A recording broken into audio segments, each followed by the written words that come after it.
नमस्कार साथियों, स्वागत है आप सबका एस्पिरेंट आईएएस के इस प्लेटफॉर्म पर। साथियों, हम ज्योग्राफी की एक कंप्लीट सीरीज चला रहे हैं अपने इस प्लेटफॉर्म पर, जिसमें हम ओशियानोग्राफी को स्टार्ट कर चुके हैं। इसमें अभी तक हमने दो वह सेशन देखा है, जिसमें हमने महासागरों के तली के उच्चावच और उसकी मॉर्फोलॉजी को समझने की कोशिश की है। और इसी के साथ जो समुद्र विज्ञान का पहला चैप्टर था हमारा, वह समाप्त हो गया था। यदि आपने अभी तक उससे नहीं देखा है तो डिस्क्रिप्शन में उसका लिंक रहेगा, आप वहां से उसको देख सकते हैं। आज का जो है हमारा सेशन होने वाला है, वह अगला चैप्टर होगा समुद्र विज्ञान का, जो कि काफ़ी इम्पॉर्टेंट है। इस चैप्टर का नाम है महासागरीय जल का तापमान, यानी कि ओशियंस जो होते हैं उसके टेम्परेचर के बारे में एक कंप्लीट स्टडी जो है हम लोग इस सेशन में करने वाले हैं। तो हमारे साथ जुड़ जाइए, चैनल को सब्सक्राइब कर लीजिए और सेशन को लाइक कर दीजिए। इसी के साथ हम स्टार्ट करते हैं अपने सेशन को। तो आज का यह जो पूरा हमारा सेशन होगा उसमें हम क्या क्या पढ़ने वाले हैं। तो सबसे पहले सागरीय तापमान जो होता है, जो महासागरों का तापमान होता है, उसको कौन कौन से कारक होते हैं जो कि प्रभावित करते हैं, यानी कि प्रभावित करने वाले जो कारक होते हैं उनको देखेंगे। जिसमें हम मुख्य रूप से अक्षांशों, जो अक्षांश फैक्टर होता है यानी कि लैटिट्यूड फैक्टर जो होगा उसको देखेंगे, किस प्रकार से टेम्परेचर को इफेक्ट करता है। इसके अलावा स्टूडेंट, जल और स्थल का वितरण जो है वह काफ़ी प्रमुख भूमिका निभाता है तापमान के वितरण में, उसके डिस्ट्रीब्यूशन में, तो उसको हम देखेंगे। इसके अलावा स्थानीय जो कुछ पवनें होती हैं, यानी कि जो जो रीजनल विंड्स होती हैं, वह भी इफेक्ट डालती हैं समुद्री तापमान के वितरण में। इसके अलावा जो ओशियन करंट होती हैं, समुद्र में चलने वाली धाराओं के बारे में आपने सुना होगा। आगे इसी सीरीज में हम पढ़ेंगे भी, क्योंकि हमारा समुद्र विज्ञान है तो पूरा का पूरा जो सिलेबस है उसको कवर कराएंगे हम यहाँ पर। तो इन सारी चीज़ों को पढ़ेंगे। इसके अलावा नेक्स्ट बिंदु इस पूरे सेशन में हम पढ़ेंगे कि महासागरीय तापमान का क्या क्षैतिज वितरण, तो क्षैतिज वितरण के बारे में भी पढ़ेंगे हम। और महासागरीय तापमान का लंबवत वितरण, यानी कि जो वर्टिकल और हॉरिजॉन्टल दोनों प्रकार का डिस्ट्रीब्यूशन है, यानी कि जो महासागर हो गया उसके क्षैतिज वितरण की, जैसे कि इक्वेटर से ध्रुवों की ओर जाने पर किस प्रकार का जो है वह परिवर्तन होता है तापमान में, और जो गहराई के साथ यदि डेप्थ में हम जाते हैं बॉटम तक, तो उस स्थिति में किस प्रकार से जो है वह महासागरीय जल में परिवर्तन देखने को मिलता है। तो इन सारी चीज़ों को हम देखेंगे। तो एक एक करके जो है इनको देखेंगे काफ़ी एनालिटिकल तरीके से और आसान भाषा में। तो चलिए शुरू करते हैं। सबसे पहले हम यह जानने की कोशिश करेंगे कि तापमान जो है वह ओशियन के पर्सपेक्टिव में हम पढ़ेंगे। सारी चीज़ें यहाँ पे ध्यान रखिएगा। तो जो टेम्परेचर होता है ओशियन के पर्सपेक्टिव में, वह आता कहाँ से है, यानी कि जो महासागर होते हैं उसके तापमान का जो मुख्य सोर्स है, जो स्रोत है, वह क्या होता है, तो उसके बारे में देखेंगे। तो सबसे पहले देखते हैं कि जो जलीय सागरीय जल के तापमान का जो सर्वाधिक महत्वपूर्ण स्रोत जो है वह कौन सा है, तो वह सूर्य है। ठीक, सूर्य है, और सूर्य से जो है वह लघु तरंग के रूप में महासागर ऊर्जा प्राप्त करते हैं। लघु तरंग यानी कि शॉर्ट वेवलेंथ के रूप में जो रेडिएशन आता है सूर्य से, आप सभी जानते हैं कि सूर्य जो है वह शॉर्ट वेवलेंथ रेडिएशन इमिट करता है, और अर्थ जो है वह क्या करता है, लॉन्ग वेव टेरेस्ट्रियल रेडिएशन उसको बोला जाता है, यानी कि दीर्घ तरंग के रूप में विकिरणित कर देती है जो सूर्य से मिलता है। तो महासागर जो है वह लघु तरंगों के रूप में सूर्य से आने वाली किरणों के माध्यम से ऊर्जा प्राप्त करता है। सूर्य के अलावा यदि बात करें तो कुछ मात्रा में जो सागर की तली होती है, यानी कि जो बॉटम होगा स्टूडेंट, जो सागर होगा उसका जो आप देख सकते जो बॉटम होगा, ये वाला हिस्सा, इस हिस्से के नीचे जो है वह मेंटल पाया जाएगा, फिर कोर पाया जाएगा। तो वहाँ पे जो है वह घनत्व तो काफ़ी ज़्यादा रहता है, और घनत्व और प्रेशर के कारण स्टूडेंट यहाँ पे कुछ हीट उत्पन्न हो जाती है। और अंदर आप जानते हैं कि कोर रीजन में तरल पदार्थ है निकेल और फेरस के रूप में, तो वहां से भी हीट उत्पन्न होती है और यह हीट जो है वह कन्वेक्शन के माध्यम से ऊपर की ओर आती है और ऊपर आकर सागरीय जल को जो है वह कुछ मात्रा में गर्म करती है। लेकिन यह जो मात्रा है यह क्या है, यह काफी कम है, यानी कि नगण्य रूप में होती है लेकिन बहुत ही कम रूप में होती है। तो इसलिए जो है मुख्य स्रोत क्या है, वह है सूर्य। इसके अलावा यदि कुछ अदर सोर्सेज की बात करें तो वह एक तो है प्रेशर, यानी कि जो जल का प्रेशर है, जल के दबाव जो लग रहा है, इतना सारा जल है तो उसका प्रेशर लगेगा और प्रेशर से हीट उत्पन्न हो सकती है, तो उससे कुछ गर्म होगा और कुछ बॉटम का जो एरिया होगा वहां पे जो गर्मी होगी उससे कुछ गर्म हो जाएगा। तो यह बेसिकली जो 3 सोर्सेज हैं यह ओशियन के टेम्परेचर को जो है वह उसके मेन सोर्स के रूप में हम देख सकते हैं। ठीक, अब इस तापमान को समझने के अलावा इसका सोर्स क्या होता है उसको समझने के बाद नेक्स्ट जो है हम देखते हैं कि जो ओशन टेम्परेचर होता है उसको इफेक्ट करने वाले कौन कौन से कारक होते हैं। तो ओशन टेम्परेचर को इफेक्ट करने वाले कारकों को हम देखते हैं। तो इसमें से जो है वह सबसे पहले देखेंगे कि जल तापमान के वितरण के साथ जो है वह क्या 2 तत्वों का विशेष अध्ययन जो है वह करते हैं, यानी कि जो सागरीय जल के तापमान का वितरण का अध्ययन करेंगे, उसके डिस्ट्रीब्यूशन की स्टडी करेंगे। तो उनमें 2 विशेष तत्व हैं, उनका अध्ययन करें। क्या, तो एक तो क्या है कि सतह के जल का तापमान और दूसरा उसकी गहराई का तापमान, यानी कि क्षैतिज वितरण का अध्ययन और लंबवत वितरण का अध्ययन, जिसको अभी हम आगे करेंगे। इसके अलावा तापमान के वितरण में जो है वह अक्षांशीय विस्तार के अलावा जल की गहराई को भी क्या करता है, ध्यान में रखा जाता है। तो यह तो मेन बात हुई। इसके अलावा सागरीय जल के तापमान को जो है वह कई कारक जो है वह प्रभावित करते हैं।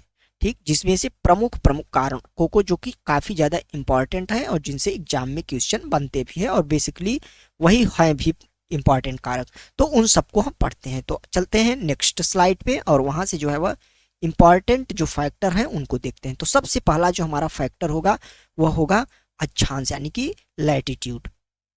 तो अक्षांश के का जो एक फैक्टर है, अक्षांश आप जानते होंगे कि पृथ्वी पर एक क्षैतिज रूप से खींची गई एक काल्पनिक रेखा है, यानी कि ऐसी कोई रेखाएं हैं नहीं, लेकिन अध्ययन की सुविधा की दृष्टि से अक्षांश रेखाओं को पृथ्वी पर खींचा गया है और एक जाल बना दिया गया है अक्षांश और देशांतर रेखाओं का। तो अक्षांश रेखाएं क्षैतिज रूप में होती हैं, जो कि इक्वेटर से नॉर्थ पोल तक और इक्वेटर से साउथ पोल तक दोनों ओर बराबर रूप में पाई जाती हैं। तो यही जो अक्षांश रेखाएं हैं यह समुद्र में तापमान के वितरण को प्रभावित करती हैं, स्थल में भी तापमान के वितरण को यही रेखाएं प्रभावित करती हैं। तो इस रेखाओं को जो है वह ध्यान में रखते हुए किस क्रम में तापमान का परिवर्तन होता है समुद्र के जल में, उसको हम देखते हैं। तो देखते हैं कि भूमध्य रेखा से उत्तर या दक्षिण अर्थात ध्रुवों की ओर जब हम जाएंगे, यानी कि आप इसको अर्थ मान लीजिए, ये हो गया हमारा इक्वेटर। ठीक, अब ये हमारा रहा नॉर्थ पोल और इधर हो जाएगा साउथ पोल। अब इस डायरेक्शन में, यानी कि इस 0 डिग्री रेखा से हम यदि नॉर्थ की ओर जाएं या फिर साउथ की ओर जाएं, तो दोनों ही स्थितियों में क्या देखने को मिलेगा, जो सतह का, ध्यान रखिएगा अभी हम लोग क्या पढ़ रहे हैं, सतह का जो सतह का तापमान होगा वह क्या होगा, घटेगा। ध्यान में रखिएगा, स्टेटमेंट बेस्ड क्वेश्चन में इस प्रकार के क्वेश्चन लगातार पूछे जाते हैं। तो आप ध्यान रखिएगा कि भूमध्य रेखा से उत्तर या भूमध्य रेखा से दक्षिण दोनों ही ओर जाने पर जो समुद्र सतह का तापमान होगा वह क्या होगा, घटेगा। क्यों घटेगा, क्योंकि सूर्य की जो किरणें होती हैं वह ध्रुव की ओर क्या हो जाती हैं, तिरछी हो जाती हैं।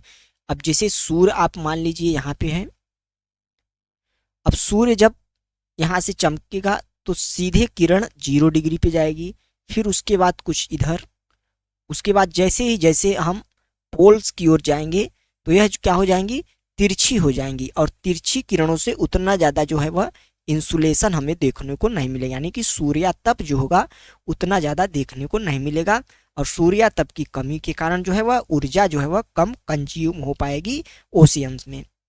तो इसलिए जैसे ही जैसे हम नॉर्थ या साउथ की ओर, पोल की ओर बढ़ते जाएंगे, सूर्य का जो तापमान होगा उसकी मात्रा कम हो जाएगी और समुद्र सतह का तापमान भी कम होएगा। एक इम्पॉर्टेंट कॉन्सेप्ट है, इसको हम देख लेते हैं, काफी ज्यादा जरूरी है। तो यह है कि भूमध्य रेखा से 40 डिग्री, ध्यान रखिएगा, उत्तर तथा दक्षिण, यानी 40 डिग्री उत्तर, जैसे कि ये भूमध्य रेखा हुई, ये हमारी हो गई भूमध्य रेखा। अब 40 डिग्री आप इसको मान लीजिए इधर और 40 डिग्री इधर, ठीक। अब 40 डिग्री ये नॉर्थ वाला हो गया और ये साउथ वाला हो गया, ठीक। अब आगे पढ़ते हैं कि इन अक्षांशों के मध्य महासागरीय जल का तापक्रम वायु के तापक्रम से क्या होता है, कम होता है। ध्यान रखिए, कम होता है। ये मिसप्रिंट थोड़ा सा है, इसको कम होता है, ठीक। 40 डिग्री नॉर्थ, 40 डिग्री साउथ में वायु के तापमान से, किसका, जल का तापमान वायु के तापमान से कम होता है। यानी कि कहना क्या चाहता है, तो जो इस एरिया में 40 डिग्री नॉर्थ और 40 डिग्री साउथ का जो हमारा पूरा एरिया होगा, यहाँ पे जो हवा होगी, यानी कि बाहर की जो हवा होगी वह क्या होगी, गर्म होगी। और उस हवा की अपेक्षा जो होगा स्टूडेंट, जल का तापमान जो होगा वह क्या होगा, ठंडा होगा। तो यदि आप बाहर से जल में यदि प्रवेश करते हैं, कहाँ पे, इस रीजन में, किस रीजन में, इस रीजन में, यानी कि 40 डिग्री नॉर्थ से 40 डिग्री साउथ वाले रीजन में, यदि 40 डिग्री नॉर्थ और 40 डिग्री साउथ के मध्य स्थल से जल की ओर यदि प्रवेश करते हैं तो जल हमें ठंडा लगेगा, क्योंकि बाहर का जो टेम्परेचर है वह ज्यादा है, ठीक। इसी तरह यदि हम देखें कि 40 डिग्री जो हमारा है, 40 डिग्री नॉर्थ और 40 डिग्री साउथ से यदि हम ध्रुवों की ओर इस तरफ यदि हम चले जाएं, तो जो हमारा वायु का टेम्परेचर होगा, जो हमारे बाहर के पर्यावरण का जो टेम्परेचर होगा वह क्या होगा, वह जो है वह कम होगा। यानी कि वायु का तापमान जस्ट उल्टा हो जाएगा। तो वायु का तापमान कम हो जाएगा और पानी का तापमान जो है वायु की अपेक्षा होगा तो कम ही, लेकिन वायु की अपेक्षा गर्म हो जाएगा, क्योंकि वायु जल्दी ठंडी हो जाएगी और पानी लेट से होगा। तो इस कारण जो है जब हम ध्रुवों की तरफ, यानी कि जैसे जैसे नॉर्थ या साउथ में ध्रुवों की तरफ जल में जाते हैं, तो हमें देखेंगे कि उतना ज़्यादा ठंडी नहीं महसूस होगी। कभी कभी आपने देखा होगा कि रसिया के जो राष्ट्रपति है पुतिन, वह ऐसे ही समुद्र में उतर जाते हैं, उन्हें ठंडी नहीं लगती। तो यही कारण है, क्योंकि वहाँ की वायु का जो तापमान है वह ज़्यादा ठंडा है, यानी कि बाहर ज़्यादा ठंडी है, लेकिन जो जल है वह वायु की अपेक्षा जो है वह क्या है, वह ज़्यादा गर्म है। तो यह बेसिकली एक कॉन्सेप्ट काम करता है, तो इसको आप ध्यान रखिए, कभी जो है वह पूछ सकता है एग्जाम में, तो इसलिए हमने इसको यहाँ पे डाल दिया था। चलिए नेक्स्ट देखते हैं, अक्षांश रेखाएं किस प्रकार से टेम्परेचर को प्रभावित करती हैं। उसको देखने के बाद हम जो नेक्स्ट जो हमारा कारक है उसको देखेंगे, तो वह है जल और स्थल के वितरण में जो असमानता है वह जो है वह काफी इफेक्ट डालता है किस पे, ओशियन के टेम्परेचर पे। कैसे डालता है, क्या इसके पीछे कॉन्सेप्ट कार्य करता है, तो उसको देखते हैं। तो उत्तरी गोलार्ध में देखेंगे आप कि उत्तरी गोलार्ध में स्थल की क्या है, अधिकता है। उत्तरी गोलार्ध जो हमारा है नॉर्थ हेमिस्फीयर, वहां पे आप देखेंगे कि बहुत सारे महाद्वीप आपको देखने को, एशिया मिल जाएगा, यूरोप मिल जाएगा, पूरा का पूरा इधर आधे से ज्यादा अफ्रीका मिल जाएगा आपको। तो इधर जो है वह स्थल ही स्थल आपको देखने को मिले। लेकिन यदि आप नॉर्थ साउथ में चले जाएंगे तो वहाँ स्थल भाग है, लेकिन उतना ज्यादा नहीं है जितना कि नॉर्थ में है। तो इसके कारण जो है वह स्थल की अधिकता के कारण तापक्रम के वितरण में जो है क्या पाई जाती है, असमानता पाई जाती है, ठीक। अब क्यों पाई जाएगी, क्योंकि जो स्थल होगा, स्थल पार्ट, टेरेस्ट्रियल जो पार्ट होता है वह बहुत जल्दी हीट को कंज्यूम करता है, यानी कि वह बहुत जल्दी गर्म हो जाएगा और बहुत जल्दी ठंडा भी होता है। तो इस वजह से समुद्र का जो जल का तापमान है वह उतना ज़्यादा न जल्दी गर्म होता है और न ज़्यादा जल्दी ठंडा होता है। तो जहाँ पे स्थल रहेगा वहाँ वह जल्दी हीट को जो है वह अपने आप में समाहित कर लेगा, जल्दी गर्म हो जाएगा। तो जहाँ स्थल ज़्यादा है उसके प्रभाव में आकर उसके आसपास का जो समुद्र वाला रीजन होगा वह भी गर्म होगा। तो इसके वजह से उत्तरी गोलार्ध में स्थलीय भाग ज़्यादा होने की वजह से जो समुद्र का तापमान होता है वह गर्म आपको देखने की मिलेगा अपेक्षाकृत दक्षिणी गोलार्ध के समुद्र से, क्योंकि वहाँ पे स्थलीय भाग कम है और जल जो है वह न तो इतनी जल्दी ठंडा होता है और न इतनी जल्दी गर्म होता है। तो यह बेसिकली कॉन्सेप्ट काम करता है। तो जल एवं स्थल का असमान वितरण जो है वह तापमान को किस प्रकार से प्रभावित करता है उसको आपने देख लिया। नेक्स्ट पॉइंट इसी में है कि उत्तरी गोलार्ध में जो समताप रेखाएं आपको देखने को मिलेगी वह अक्षांश रेखाओं के समानांतर नहीं पाई जाती हैं। यानी कि आप देखेंगे कि जो उत्तरी गोलार्ध है, यदि मान लीजिए ये है, तो यहाँ पे जो अक्षांश रेखाएं अब ये हो गई, तो अब यहाँ पे जो समताप रेखाएं होंगी, समताप रेखाएं बेसिकली उनको कहा जाता है जो समान तापमान वाले स्थानों को मिलाने का कार्य करती हैं। जैसे कि मान लीजिए एक स्थान हो गया ए यहाँ पे, एक स्थान हो गया बी यहाँ पे। अब इन दोनों स्थानों को जो तापमान मिला, अब यहाँ पे भी मान लीजिए 32 डिग्री तापमान है, यहाँ पे भी 32 डिग्री, तो अब इन दोनों के बीच एक रेखा हो जाएगी जिसे समताप रेखा कहे जाएंगे। यानी कि अब इन दोनों को जो रेखा मिला रही है, इन दोनों स्थानों के बीच में जो स्थान पड़ रहे हैं, चाहे A1 AB B1 जो भी स्थान पड़ रहे हैं, इन सब का जो है टेम्परेचर कितना होगा, 32 डिग्री ही होगा। लेकिन अगर तापमान जैसे ज़्यादा अंतर उसमें आ रहा है तो यह रेखा इस प्रकार से सीधी नहीं, आपको इस प्रकार से टेढ़ी मेढ़ी इस प्रकार से दिखाई दे सकती है। क्यों दिखाई देगी? क्योंकि स्थल भागों की अधिकता के कारण उत्तरी गोलार्ध में तापमान जो होता है वह उसमें बहुत ज़्यादा अंतर आ जाता है। जगह जगह पे आपको उसमें डिफरेंस देखने को मिल जाता है। तो इस वजह से जो है क्या होगा कि वह जो है वह सीधी नहीं दिखने को, जबकि दक्षिणी गोलार्ध में जल ज़्यादा है। अभी हमने आपको बताया कि वहाँ पे महासागर का क्षेत्र जो है वह ज़्यादा है। तो इस वजह से क्या हो जाएगा कि वह जो है वह अक्षांश जो रेखाएं हैं वह स्थलों के जो समताप रेखाएं हैं वह समानांतर पाई जाएंगी, किसके? जो अक्षांश रेखाएं यानी कि सीधी सीधी पाई जाएंगी। ठीक, तो इस प्रकार से बेसिकली यह कॉन्सेप्ट काम करता है। समुद्री तापमान को प्रभावित करने में अगला जो इम्पॉर्टेंट फैक्टर होता है वह होता है कि प्रचलित पवनें, यानी कि उस बेसिकली रीजनल लेवल पे किस प्रकार की पवनें जो है वह हवाएं, विंड्स जो है वह चल रही हैं, वह काफ़ी ज़्यादा इम्पॉर्टेंट इफेक्ट डालती हैं सागरीय तापमान पर। ठीक, तो उसको देखते हैं कि किस प्रकार से यह प्रभावित करती हैं। तो जब स्थल से सागर की ओर हवाएं चलती हैं तो अपने साथ क्या करती हैं कि तट से जो है वह सागर के गर्म जल को, तट से सागर के गर्म जल को सागर की ओर बहा ले जाती हैं, जिसकी स्थान पूर्ति के लिए नीचे से ठंडा जल ऊपर आता है और जिस कारण वहाँ का जो है वह तापमान कम हो जाता है। इसको आपको डायग्राम से समझाते हैं। आप मान लीजिए ये स्थलीय भाग है, ये हो गया स्थल, और इधर का जो पूरा रीजन हो गया ये हो गया आपका जल। ठीक, ये हो गया जलीय भाग या महासागर।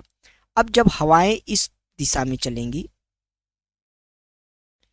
हवाओं की डायरेक्शन यदि स्थल से जल की है, तो जब यहाँ से गुजरेंगी तो ये इस वाले रीजन का जो जल होगा, पानी होगा, उसको बहाकर इधर लेके जाएंगी। ये इस डायरेक्शन में करंट्स चलेंगे। ठीक, अब जब यहाँ पे तो ये वाला स्थान क्या हो जाएगा, खाली हो जाएगा, तो नीचे से जो है वह एक काउंटर करंट जो है वह आएगी और इधर का जल नीचे नीचे इस प्रकार जाएगा और ऊपर आ जाएगा। ठीक, ऊपर की ओर जल आएगा। आप समझ सकते हैं इस डायग्राम से कि इस प्रकार से जो है काउंटर करंट नीचे नीचे आके जब इस स्थान पे आएगी तो वह नीचे रहेगी, तो उसका जो जल होगा वह ठंडा रहेगा अपेक्षाकृत ऊपरी जल से। ठीक, तो इसलिए इस रीजन में यानी कि तटीय रीजन में आपको देखने को मिल जाएगी कि ठंडा प्रदेश है। तो अब जो है वह प्रचलित पवन किस तरीके से कार्य करती है आपने देख लिया। तो स्थल से जल की ओर जो हवाएं चल रही हैं वह अपने साथ जो तटीय रीजन है उससे पानी को हटा ले जा रही हैं। उस स्थान पे नीचे से जल आ रहा है ऊपर और नीचे से आने वाला जल ठंडा होगा, तो उस पूरे एरिया का जो जल होगा वह सतह का वह ठंडा हो जाएगा। इसके विपरीत यदि आप देखें, यदि मान लीजिए यदि ये हवाएं जो है वह इनकी डायरेक्शन अलग हो जाती है, ठीक, यदि इनका डायरेक्शन जो है वह उलट जाता है और ये इस डायरेक्शन में चलने लगती हैं, तो अब इधर का जल आप यहाँ पे लाके इकट्ठा करेंगी तो यहाँ पे जल जो है वह भारी हो जाएगा, मतलब उसका स्तर बढ़ जाएगा और स्तर बढ़ने से वहाँ पे तापमान जो है वह ज्यादा हो जाएगा, ठीक। तो इस प्रकार से यह पवनें कार्य करती हैं। आपने व्यापारिक और पछुआ पवनों का नाम सुना होगा, तो वह इसी प्रकार जो है वह इसी कॉन्सेप्ट में कार्य करती है। काफी इंपॉर्टेंट कॉन्सेप्ट है। जब क्लाइमेटोलॉजी पढ़ेंगे तो किस प्रकार से यह हवाएं जो है वह इसी सिर्फ कॉन्सेप्ट से, जो कॉन्सेप्ट आपने समझा यहाँ पे, यही कॉन्सेप्ट आपको क्लाइमेटोलॉजी में काम कर देगा, क्योंकि यही कॉन्सेप्ट काफी ज्यादा इंपॉर्टेंट हो जाता है किसी रीजन के जो है वह क्लाइमेट को चेंज करने में, ठीक। तो इसके कारण जो है वह सागरों का तापमान भी नियंत्रित होता है, प्रभावित होता है। तो इसको हमने समझा। नेक्स्ट देखते हैं। तो अगला हमारा जो कारक है वह है महासागरीय धाराएं। तो जो महासागरीय धाराएं हैं स्टूडेंट, यह भी इंपॉर्टेंट रोल प्ले करती हैं। किस प्रकार से? तो देखते हैं कि महासागरों की जो गर्म एवं ठंडी जलधाराएं हैं वह प्रभावित क्षेत्र के जो है वह तापक्रम को नियंत्रित करती है। प्रभावित क्षेत्र यानी कि जिस क्षेत्र में वह चल रही हैं।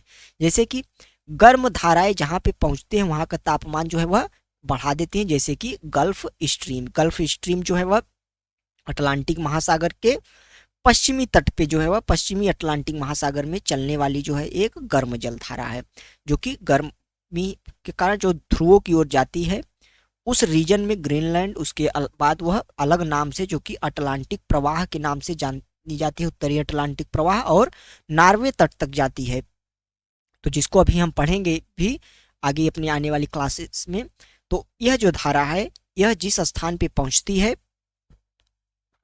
तो वहां का जो है तापमान बढ़ जाता है। इसी प्रकार ठंडी धारा जैसे कि लेब्राडोर धारा एक है, जो कि ग्रीनलैंड और नॉर्थ अमेरिका कनाडा के बीच से जो है वह जो लेब्राडोर सागर है, लेब्राडोर जो बेसिन है, वहां से जो है वह निकल के आती है अटलांटिक महासागर में और वहां के तापमान को जो है वह गिरा देती है, क्योंकि यह ठंडी धारा है।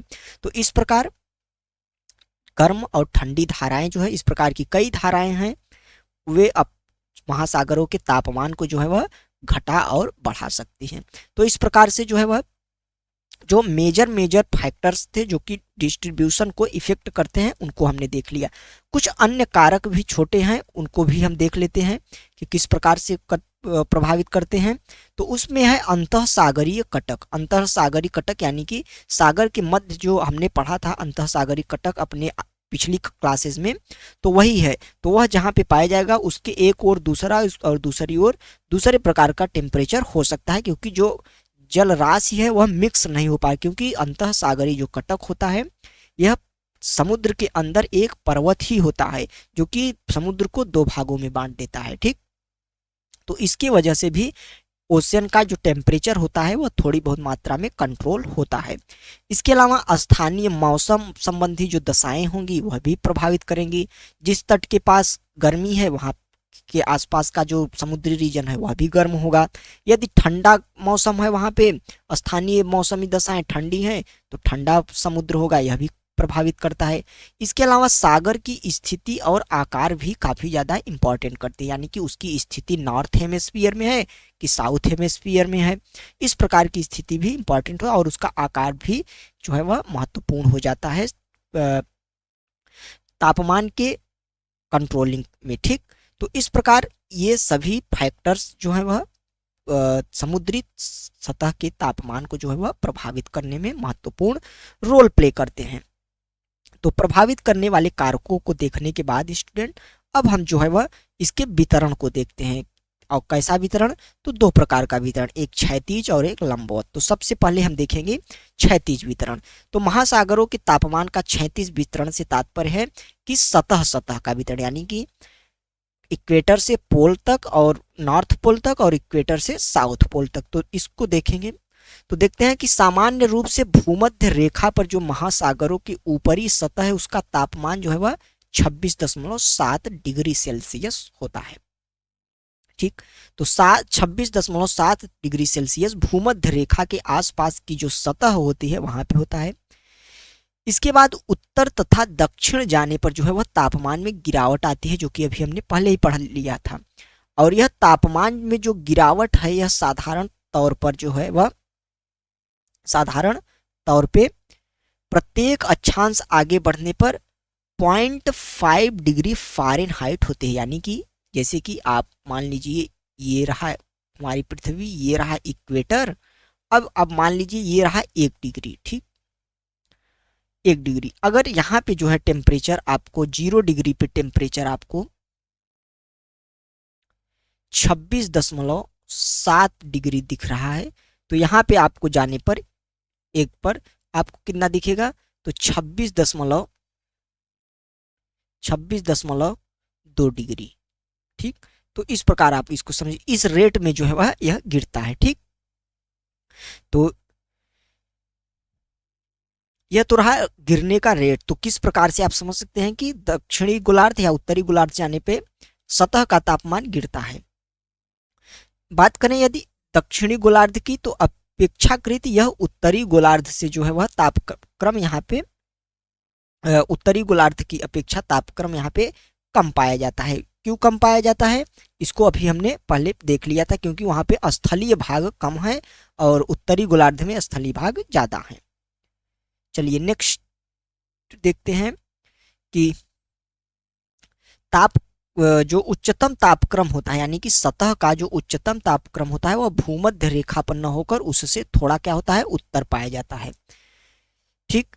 क्यों पाया जाता है उत्तर, क्योंकि जो भूमध्य रेखा है स्टूडेंट, यहाँ पे अत्यधिक गर्मी पाई जाती है। अत्यधिक गर्मी की वजह से यहाँ पे वाष्पीकरण अत्यधिक ज़्यादा होता है। वाष्पीकरण ज़्यादा होने से इस रीजन के ऊपर बादलों का निर्माण बहुत ज़्यादा हो जाता है, और बादलों का निर्माण होने से पर डे यहाँ पे जो है वो वर्षा होती है। पर डे 4 बजे की वर्षा के नाम से आपने एनसीईआरटी में पढ़ा होगा।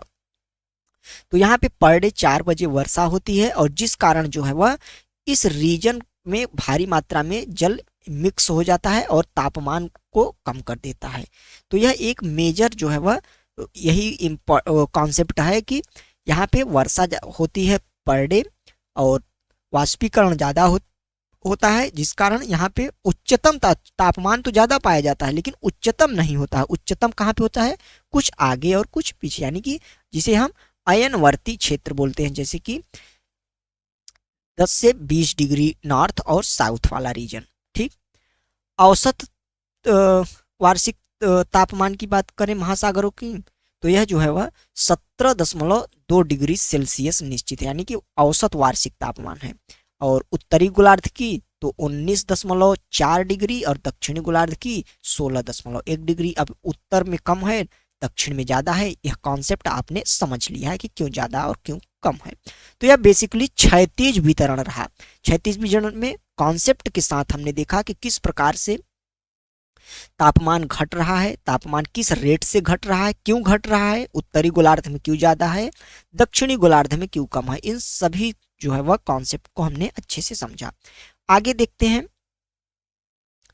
तो अब आगे जो है वह लंबवत वितरण हम देखेंगे कि जो सागरीय तापमान होता है उसके लंबवत वितरण के बारे में। तो सागरों का सर्वाधिक जो तापक्रम होता है वह सतह जो होता है वहां पाया जाता है। तो अब लंबवत में हम डेप्थ में देखेंगे, यानी सतह से नीचे देखेंगे। तो सतह पर सर्वाधिक तापमान पाया जाता है। क्यों पाया जाता है, क्योंकि जो सूर्य की किरणें होती है वह 200 मीटर की गहराई तक ही प्रवेश कर पाती हैं।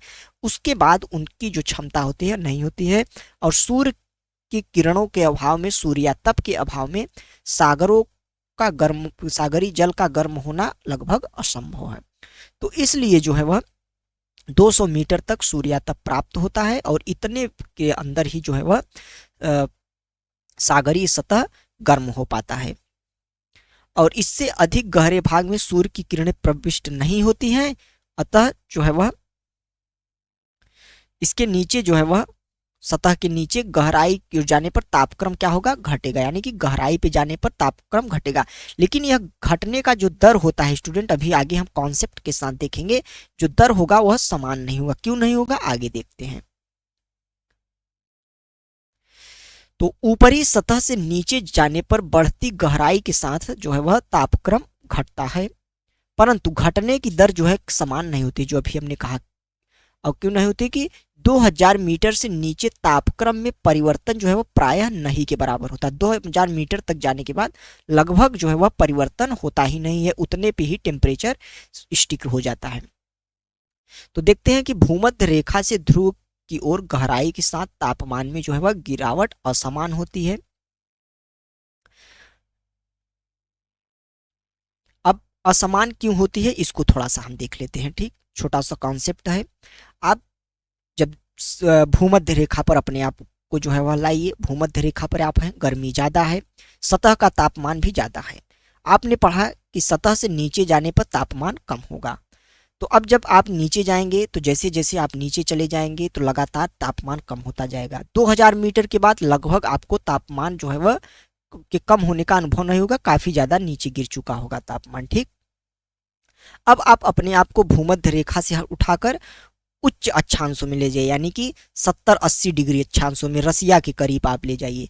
अब वहां पे सतह का तापमान आप देखेंगे कि पहले से ही ज़्यादा ठंडा हुआ है। तो जब आप नीचे जाएंगे तो आप देखेंगे कि जो तापमान के घटने का दर है, अब जैसे कि पहले से ही जब तापमान घटा हुआ है तो नीचे जाएंगे तो अब कितना ज़्यादा घट जाएगा।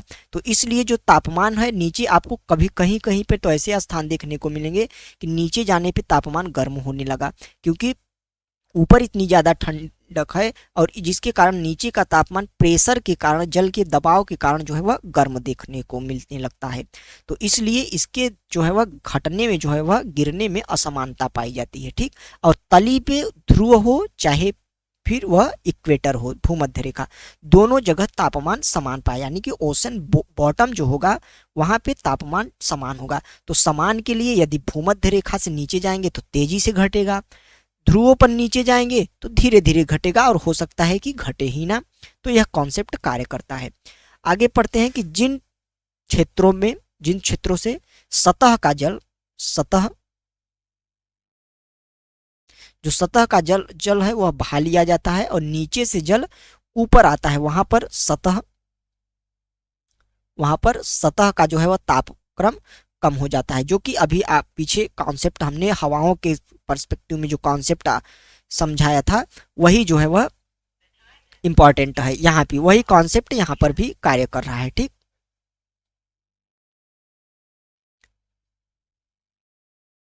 ठीक, तो वही वाला कॉन्सेप्ट यहाँ पे कार्य करता है। नेक्स्ट देखते हैं, अगला है कि लंबवत यदि हम तापमान की स्टडी जब करेंगे तो उसमें जो है वह सागरीय जल पे 3 परतें हमें देखने को मिली, यानी कि जब लंबवत स्टडी करते हैं सागरीय जल का तो 3 परतें देखने को मिलेंगी हमें। पहली परत हमें जो है वह ऊपरी परत देखने को मिलेगी जो कि 500 मीटर की है। ठीक, नेक्स्ट परत हमें देखने को मिलेगी जिसको हम थर्मोक्लाइन के नाम से जानते हैं, जो कि 300 से लगभग 1000 मीटर के बीच पाई जाती है, और निचली परत जो है वह 1 किलोमीटर यानी 1000 मीटर से तली तक पाई जाती है। तो यही बेसिकली 3 परतें हमें देखने को मिलेगी सागरीय जल में। यह परतें ध्रुवों की ओर कहीं कहीं पे आपको नहीं देखने को मिलेंगी, क्योंकि वहां पे जो है वह तापमान का जो अंतर होगा वह काफी ज्यादा नहीं होगा, क्योंकि सतह का भी ठंडा है नीचे का भी ठंडा है, तो उतनी ज्यादा परतें नहीं देखने को मिलेंगी। लेकिन ध्रुवों पर आपको यह तीनों परत एक के बाद एक देखने को मिल जाएंगी। थोड़ा सा देख लेते हैं, ऊपरी परत जो होगा वह सर्वाधिक गर्म होगी क्योंकि सूर्य तप प्राप्त कर रही है। थर्मोक्लाइन जो होता है यहाँ पे, यह परत काफी इंपॉर्टेंट है, क्वेश्चन इससे यहाँ से बनते हैं। तो थर्मोक्लाइन परत जो है यहाँ पे यह तीव्र ताप परिवर्तन के लिए यह जानी जाती है, यानी कि जैसे ही सतह से नीचे की ओर आप जाएंगे तो जब 300 मीटर के आसपास एरिया में आप पहुंचेंगे तो वहां पे तापमान की जो घटने की दर है वह बहुत तेजी के साथ हो जाएगी, और लगभग 1-2000 मीटर तक तेजी से घटेगा तापमान, और 2000 मीटर के बाद तापमान लगभग स्थिर हो जाएगा। और जो निचला होता है यह ठंडा रीजन होता है, यहाँ पर जो है वह तापमान जो है वह परिवर्तन आपको देखने को नहीं मिलेगा उतना ज्यादा। ठीक, तो इस प्रकार यह तीनों जो है वह परत हमें देखने को मिल जाएंगी समुद्री तापमान के लंबवत वितरण में। तो इस प्रकार समुद्र के तापमान, महासागरीय तापमान का जो यह पूरा चैप्टर है हमारा, काफी अच्छे से इसको हमने कवर कर लिया है और पूरा का चैप्टर हमारा यहीं पे समाप्त होता है। ठीक, तो इसी के साथ जो है इस चैप्टर को हम समाप्त करते हैं, और आशा करता हूं कि पूरा सेशन आपको काफ़ी ज़्यादा पसंद आया होगा। यदि पसंद आया हो तो सेशन को लाइक और चैनल को सब्सक्राइब करें। मिलते हैं नेक्स्ट टॉपिक के साथ, तब तक के लिए नमस्कार, जय हिंद।